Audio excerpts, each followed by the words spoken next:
Now, pressure is mounting for a response from former President Cyril Ramaphosa and Defense Minister Nosiviwe Mapisa-Nqakula regarding the use of a state jet by a high-ranking ANC delegation to Zimbabwe for a non-official visit with ZANU PF. The Democratic Alliance has equated the use of the Defence Force jet by the ANC to theft. DAMP Kobus Moret joins us now to discuss this further. Kobus, good evening and thank you very much for your time. According to the Defence Act, the minister can, in certain instances, particularly if it's in public interest or in the case of an emergency, approve or authorize the conveyance of any person, including private persons who are not in office, to use a state jet. Do you believe this was not the case this time? I certainly do not believe this is the case. Just remember that you must read that further, that in the case where she decides to do that, it must be done after consultation with the Minister of Finance. Now, the indications from everybody currently, including the Minister of Finance, is that that was not done. Even the application to the Minister of Transport for any person to travel abroad has not been done, and he has basically said that today that he doesn't want to talk about that. Neither does the Minister of Home Affairs to confirm whether they have complied with all the the lockdown regulations. So there's much to be to answer for, and I think it's clear in terms of the reports that we have seen and that we have heard and that we have received from Zimbabwe, is that this was not in national interest. This was in an ANC interest, and the blurring of the lines between state and party is just unacceptable. I think your previous speakers alluded to that. This is not in the best interest of South Africa. It is certainly not supporting the safety and security and the integrity of South Africa, because the Defence Force budget, and specifically Air Force budget, is incredibly under pressure to the extent that there's not enough flying hours for our aircraft and for our pilots to accredit themselves on a yearly basis. So all that money has been spent basically for the benefit of the ANC and not the country. So this is totally unacceptable, and we just don't believe it. We don't buy it at all. Now, according to the minister's office, she did get permission to travel to Zimbabwe on official business. Approval that was given by the president, if the spokesperson of the president is anything to go by. Do you believe that there was indeed an official business conducted by the minister in Zimbabwe? Well, whether there was official business conducted, is to be debated. The reports that we have seen and heard is that there was probably a half-an-hour discussion between her and her counterpart of Zimbabwe. Now, if that is anything to support a troika, a discussion about the Force Intervention Brigade from the SADC region, to do that in half an hour is just ridiculous.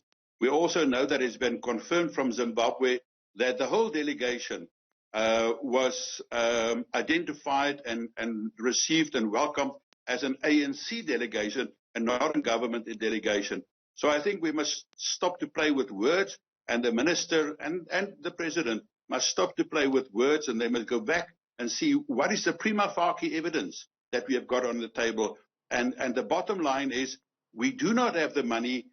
The president has said that the country is running out of money. We have got a compromised Defence Force and Air Force, and they see it fit to spend money for the Falcon 900.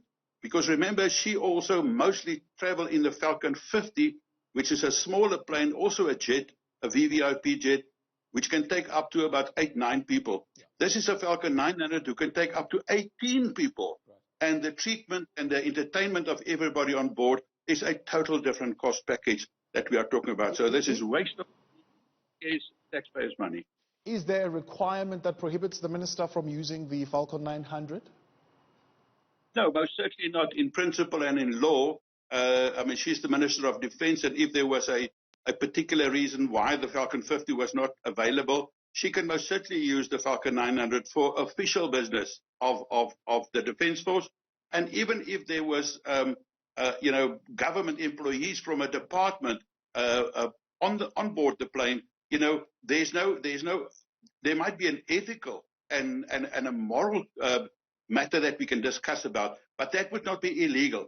But the moment that it is being used to transport private individuals, specifically party political officials who are not part of government and who are not government officials, there are certain things that you have to follow. There are certain rules and regulations and laws that you have to comply with.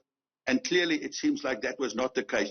If it was so that this was an official visit, as some people want us to believe, including Mr. Dlamini, why would the president then ask for a report? If it was official business, he would certainly know about that. I mean, he's head of the government. He's president of South Africa.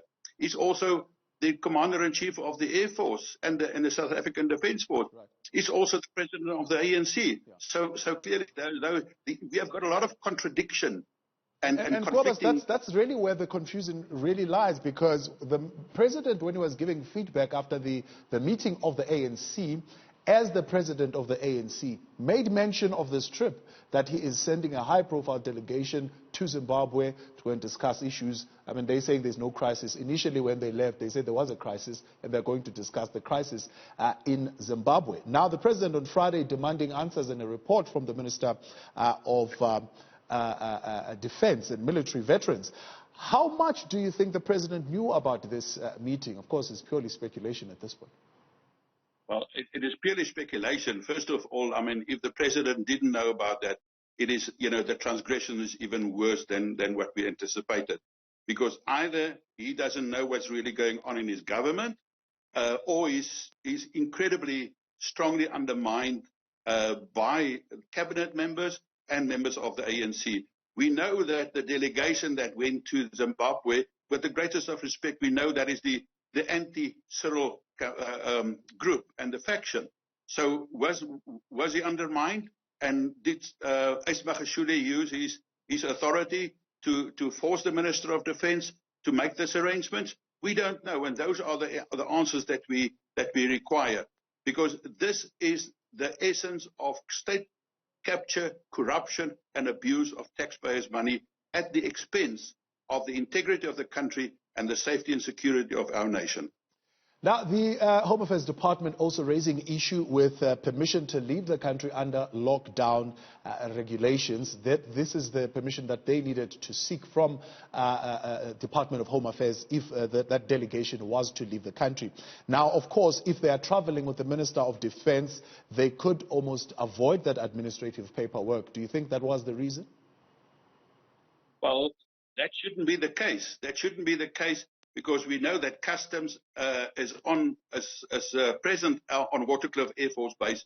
So the Department of Home Affairs knows about everybody that leaves South Africa and returns to South Africa, whether it's via a commercial airport or a Defence Force airport. I was on a trip with members of Parliament on an oversight visit to the Democratic Republic of Congo, and we flew from Waterkloof Airport, and we had to go through customs, and our passports were stamped when we went out and when we came back. So there's no ways that they can just go out and come back. There are rules and regulations, and the lockdown regulations also apply to them. When they need to come back, they need to go into the minimum period of quarantine. And it seems like they believe that those rules and regulations and law do not apply to them. You will remember a couple of years ago, the previous President Zuma clearly made it very apparent and very clear that it is first the ANC and then the country. So this seems to be a progression and a proceeding of that same principles. And remember, the anti-Cyril faction is pro-Zuma faction. So there's just too many questions that is unanswered at this stage, and we will obviously not rest until we get to the bottom of this. And we expect really the president, remember the president has promised the nation that he's drawing a line in the sand. There's no more corruption. Anybody that is involved in maladministration and abuse of state assets and power and money will be held accountable. Now, this is a brilliant opportunity for the president to say, I draw the line, I have got the power, I have got the responsibility, I have got the accountability.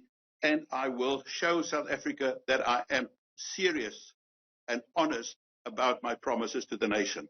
Now, not unless the minister can prescribe the conditions under which her guest can travel on the Air Force jet.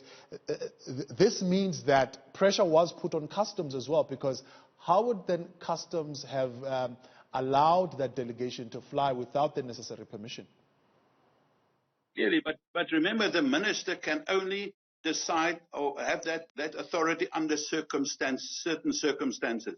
Now, none of those circumstances seems to be present at this stage, because there's no a national interest that we could have seen. There's clearly was an abuse. There's clearly the Department of Home Affairs do not have comments.